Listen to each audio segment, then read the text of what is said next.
Picture the Caribbean Sea in 1720. A British merchant vessel drifts somewhere between Jamaica and the coast of Honduras, her sails hanging limp in the tropical heat. On the main deck, a wooden board has been lashed to the gunwale, extending about 6 feet over open water. And standing at the end of that board, barefoot and blindfolded, is a man who has roughly 90 seconds left to live. He can hear the crew of the pirate ship laughing behind him.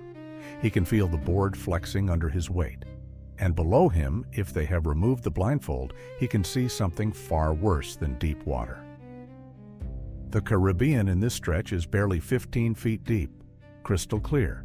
He can see the sandy bottom. He can see the dark shapes of reef sharks circling in lazy figure eights, drawn to the blood that the pirates have been dumping overboard for the last hour. This is walking the plank, and everything you think you know about it is wrong. You have seen it in the movies. Captain Hook makes someone shuffle to the end of a board while a cartoon crocodile waits below. It looks almost silly. A quick splash, a bit of flailing, and then it is over. But the real history of walking the plank is one of the most psychologically sophisticated forms of execution ever devised at sea. It was not about drowning, it was about terror, and the pirates who used it understood something about the human mind that modern psychologists would not put into words for another 200 years. So why did this punishment become the single most iconic image of piracy? Why has it endured in our imagination for 3 centuries when dozens of other pirate punishments were far more common? And what actually happened to the men who were forced to walk? To answer that, we need to sail back to where it all started. If you could unfold a map of the Atlantic world in the early 1700s, you would see a triangle of ocean that defined the golden age of piracy. The first point sits on the west coast of Africa, where slave ships loaded their cargo. The second point stretches across to the Caribbean islands, Jamaica, Hispaniola, Barbados, dozens of smaller islands scattered like broken teeth across turquoise water. And the third point runs up the eastern seaboard of the American colonies, from Charleston to Boston. Inside this triangle, thousands of merchant ships moved constantly. Sugar from the Caribbean, tobacco from Virginia, enslaved people from West Africa, manufactured goods from London. The trade routes were fixed, predictable, and staggeringly profitable. A single sugar ship could carry cargo worth the equivalent of $5 million today. And lurking along every one of those routes were pirates. Now, here is the first thing you need to understand. The golden age of piracy, roughly 1690 to 1730, was not some romantic adventure story. It was an economic crisis played out on the ocean. Thousands of former Navy sailors had been dumped out of work after the War of Spanish Succession ended in 1713. They had no pensions, no prospects, and a very specific set of skills that happened to be perfect for robbing ships at sea. At its peak, there were an estimated 2,000 active pirates operating in the Atlantic. That does not sound like a lot until you realize that the entire Royal Navy had trouble mustering more than 13,000 sailors at the same time. Pirates were a serious military problem, and they needed ways to control their victims quickly, efficiently, and with maximum psychological impact. That is where walking the plank enters the story. But here is the thing that will surprise you. For all its fame, walking the plank was actually quite rare. The earliest confirmed written account does not appear until 1769, in a report about a pirate named George Wood, who forced prisoners to walk off a plank into the sea. Before that, references are scattered and debatable. So why is it the punishment everyone remembers? Because when it did happen, it was unforgettable. And the pirates designed it that way. Let us talk about what walking the plank actually looked like when it was practiced. Forget the clean, simple board you have seen in illustrations. The real procedure was a carefully staged piece of theater. First, the pirates would select their victim. Sometimes it was the captain of the captured ship. Sometimes it was a crew member who had resisted. Sometimes it was chosen seemingly at random, which was actually the cruelest option because it meant no one on the captured crew could feel safe. The victim would typically be bound, hands tied behind the back, sometimes with additional rope around the ankles, leaving just enough slack to shuffle forward, but not enough to run. Some accounts describe victims being blindfolded. Others describe the opposite, where pirates specifically wanted the victim to see everything. The plank itself was usually a spare board or a section of hatch grating extended over the side of the ship. It was deliberately not secured well.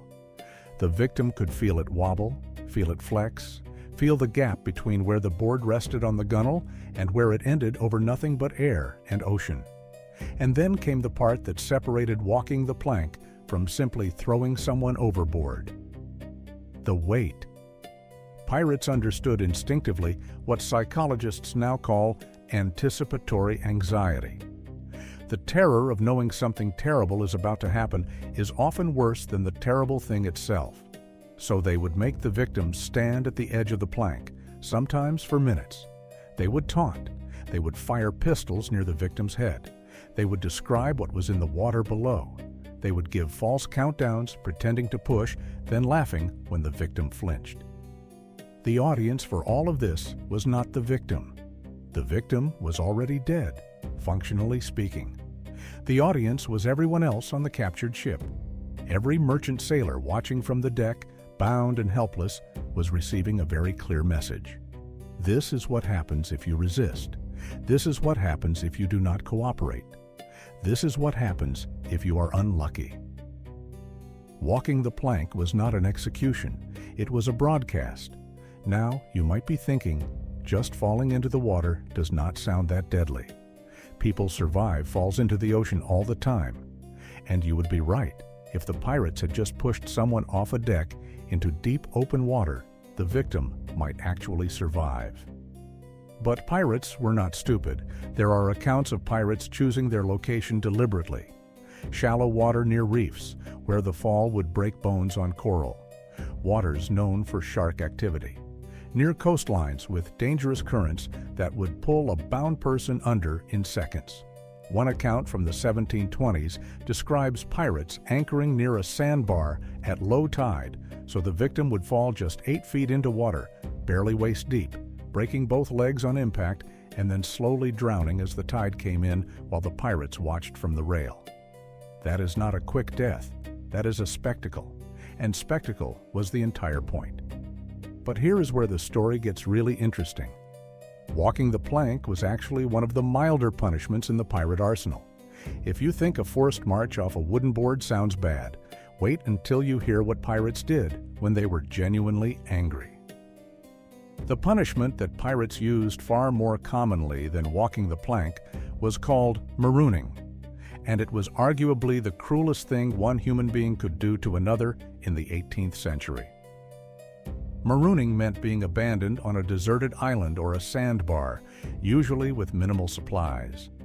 The standard marooning kit, if the pirates were feeling generous, was a pistol with a single shot, a bottle of water, and sometimes a small amount of powder and ball.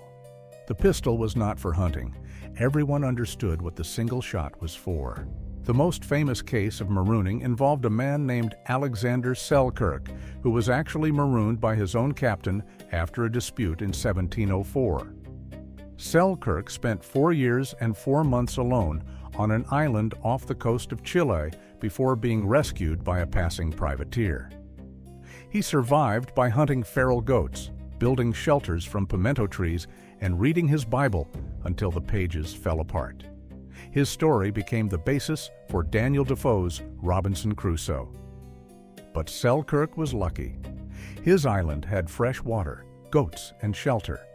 Most marooned sailors were left on bare sandbars that disappeared at high tide or on rocky outcrops with no shade, no water, and no hope of rescue.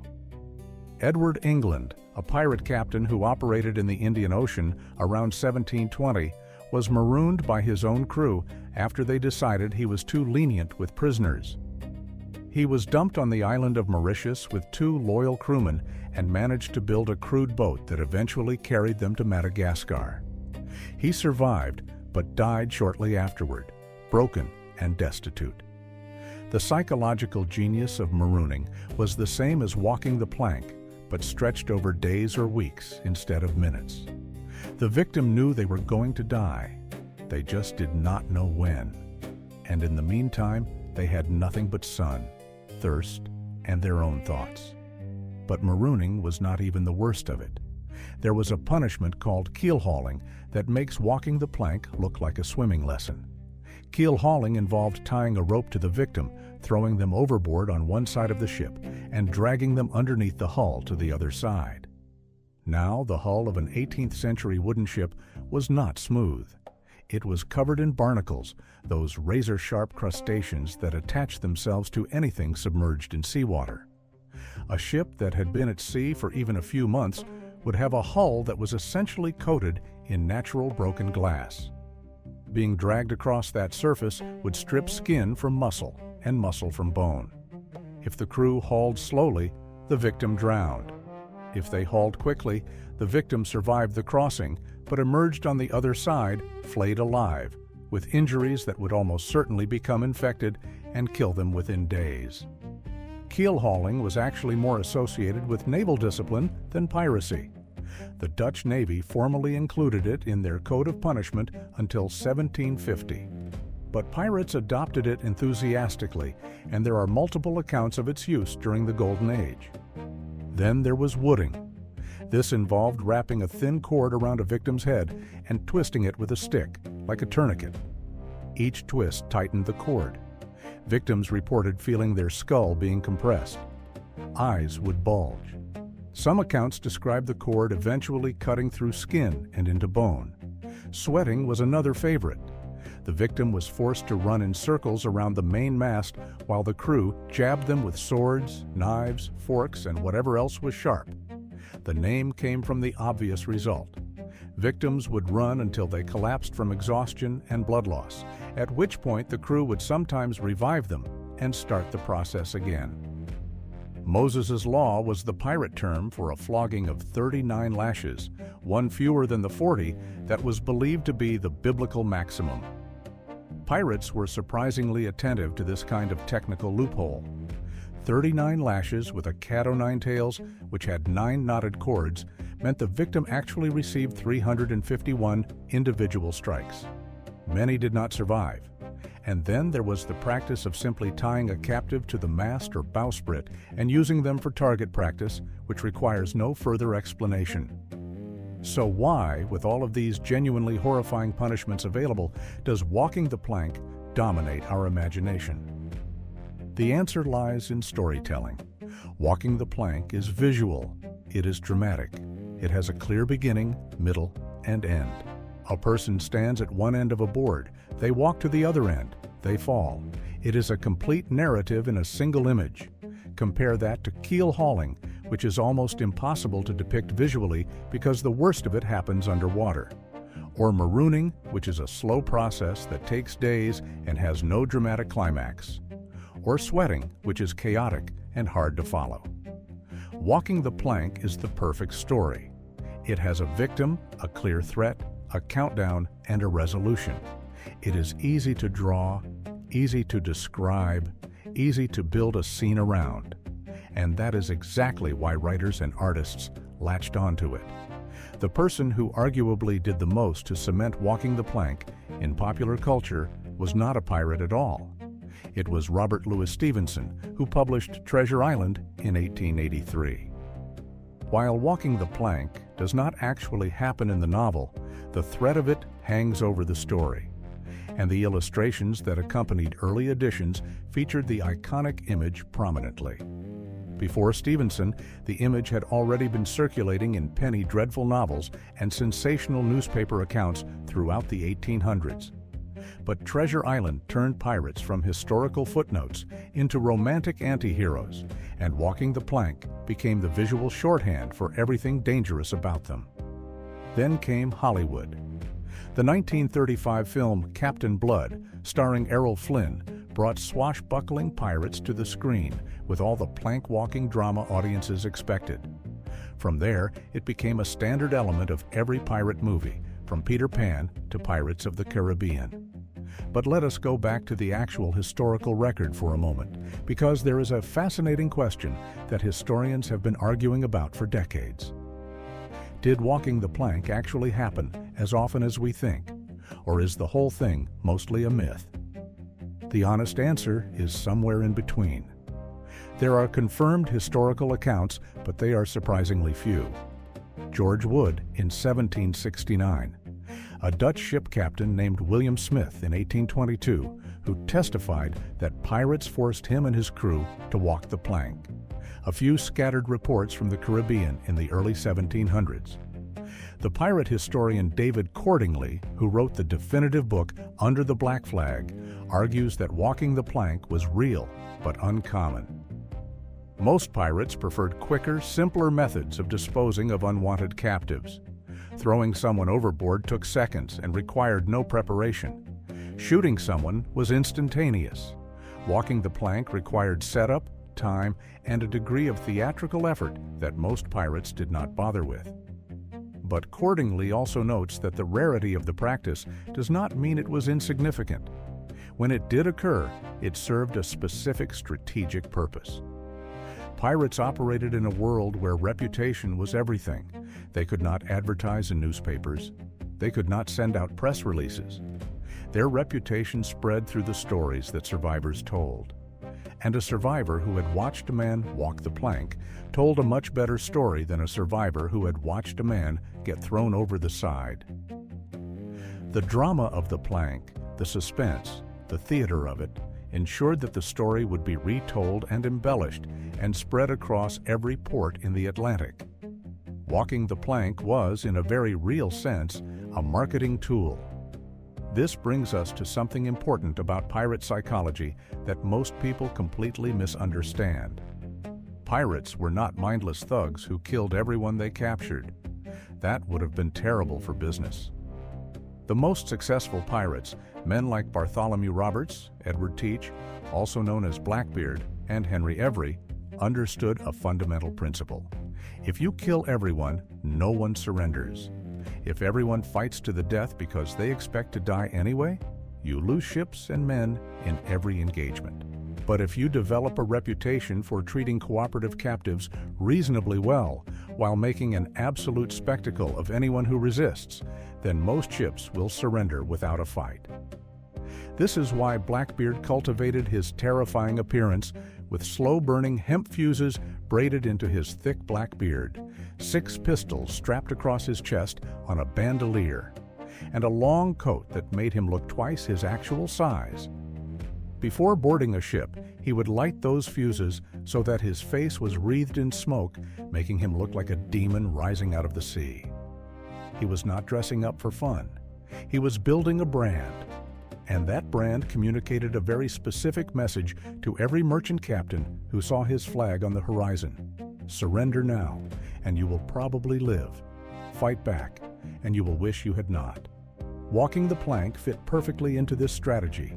It was terrifying enough to ensure compliance, dramatic enough to generate stories, and targeted enough that it did not require killing everyone on a captured ship.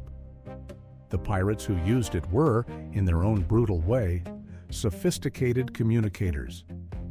They understood audience. They understood narrative. They understood that the threat of violence is often more powerful than violence itself. Now, let us talk about one more aspect of walking the plank that almost no one discusses: the water itself. The Caribbean Sea in the 18th century was one of the most biologically rich marine environments on the planet. The coral reefs were pristine, the fish populations were massive, and the shark populations were enormous compared to today. Modern estimates suggest that Caribbean shark populations have declined by roughly 90% since the 1700s due to overfishing. In the golden age of piracy, these waters were absolutely teeming with sharks. Bull sharks, hammerheads, tiger sharks, reef sharks, and the occasional oceanic whitetip, which is considered one of the most dangerous shark species for shipwreck survivors. Pirates knew this. Sailors in general knew this. The presence of sharks in warm Caribbean waters was common knowledge, and it added an entirely different dimension to the punishment of walking the plank. Some accounts describe pirates deliberately chumming the water before forcing someone to walk. They would dump food scraps, fish guts, or even the blood from butchered livestock over the side of the ship. The sharks would gather. The victim could see them, and then the walk would begin. Whether or not the sharks would actually attack someone entering the water was somewhat beside the point. The fear was sufficient. A bound, blindfolded person falling into warm tropical water already had almost no chance of survival. The sharks just made the story better. And the stories were always the point. There is one more historical account worth examining in detail. In 1829, a pirate known as Benito de Soto captured a British merchant ship called the Morning Star off the Azores. De Soto was one of the last significant pirates of the Atlantic, operating decades after the Golden Age had ended. After looting the Morning Star, De Soto ordered the crew locked below decks and attempted to sink the ship by boring holes in the hull. He did not bother with walking the plank. He simply tried to drown everyone at once. The crew managed to break free and plug the holes, surviving to tell the tale. De Soto was eventually captured in Gibraltar, tried and hanged in 1830. What is interesting about De Soto is the contrast with earlier pirates. He did not care about reputation. He did not care about theater. He was operating in an era where piracy was no longer a viable career path, and his approach reflected that desperation. Without the strategic need for reputation management, the theatrical punishments like walking the plank had no purpose. De Soto just wanted to kill witnesses. This tells us something profound about walking the plank. It was not a product of cruelty alone. It was a product of a functioning pirate economy that needed reputation, fear, and storytelling to operate. When that economy collapsed, so did the elaborate punishments that sustained it. The golden age of piracy ended not with a dramatic battle, but with a slow squeeze. The Royal Navy increased patrols. Colonial governors stopped offering safe harbor to pirates. The Piracy Act of 1717 allowed pirates to be tried and executed at sea without being transported back to England for trial. And perhaps most effectively, the Crown offered pardons to any pirate who surrendered voluntarily. Hundreds of pirates took the deal. Bartholomew Roberts, who refused, was killed in battle off the coast of West Africa in 1722. His death is often cited as the symbolic end of the Golden Age. With Roberts gone and the Navy ascendant, the era of pirates as a significant maritime force was effectively over. But the stories survived. The penny dreadfuls of the 1800s, Treasure Island, Peter Pan, Captain Blood. And in every retelling, walking the plank remained the centerpiece. It was too good a story to die.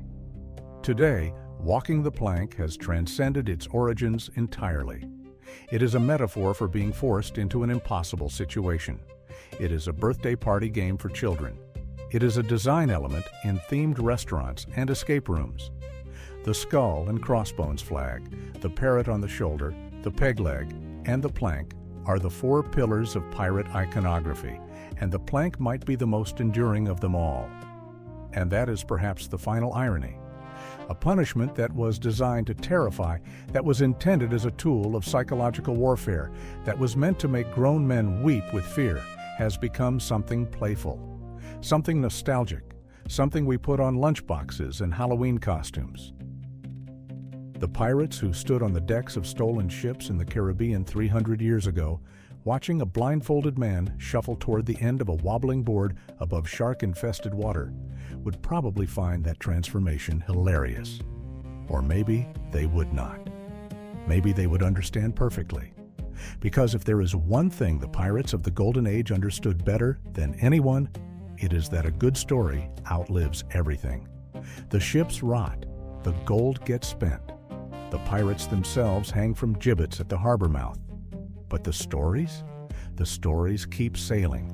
If you made it this far, you are clearly someone who appreciates the real history behind the myths. Hit subscribe. I cover the untold stories of history's most fascinating characters every week. And if you want to know about the pirate whose execution was so botched that it took 3 attempts to hang him, and what he said to the crowd while they were trying, that video is on screen right now.